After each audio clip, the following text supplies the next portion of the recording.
Hello my friends, and welcome back. I hope that you have been enjoying this series about the tzitzit. In my last video I told you that I plan on tying a new tzitzit on the talit, and now I'm going to do that. First of all, I need to untie the white tzitzit, the white strings, because I want to replace them with strings with a blue string.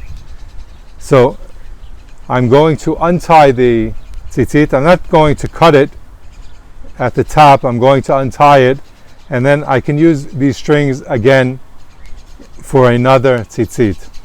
Of course, the thing is that I need the blue. In any case, I'll save these strings for a reserve.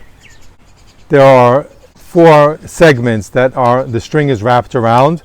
There are 6 joints tied, of 2 knots tied. 8 strings, the 2 pair of 4, are tied in 6 double knots. And the way I tie the tzitzit with the blue that I'm replacing here will be a little different than the way that this one is tied. So you can look closely and see the close-up of how this was tied.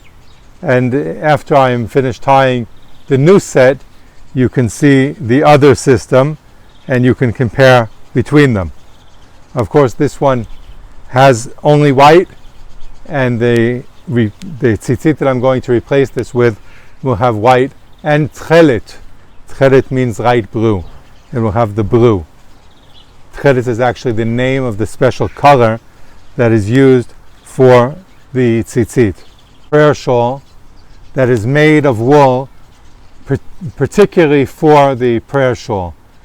And the tzitzit, the strings, are also made of wool, and those two are made with the intention of making tzitzit. So we don't buy either the material for the talit or the strings at any fabric store. We intentionally buy the strings and the tzitzit made of wool that were made particularly for the mitzvah of the tzitzit. And there are different types of string. There are strings that are made by machine, which are considered standard, but a higher level of strings are strings that were made, or handmade.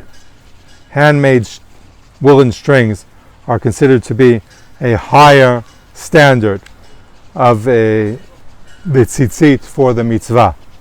And the set that I am going to use to replace these tzitzit are handmade. So these tzitzit that I'm removing are probably machine made, so they're less expensive.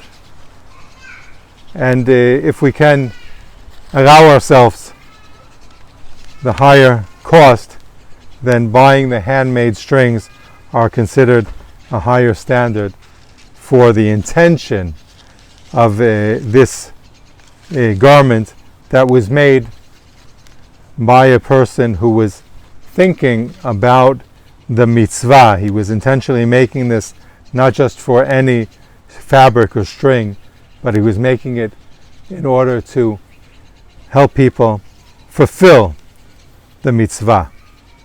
So here I've released the first set of 4 strings, four woolen strings that are folded over, and together they make 8 strings, and then we wrap 1 string around and tie it in knots, and we make the tzitzit for the talit. Now in place of this here, there's a hole here. In place of the tzitzit that I removed, I'm going to tie the new tzitzit. This tag is just from the company that made the talit, and it has a recommendation from rabbis who oversee the process, and it also says that dry cleaning is necessary to keep this clean and preserve the talit. All right, I'll be back with the blue strings.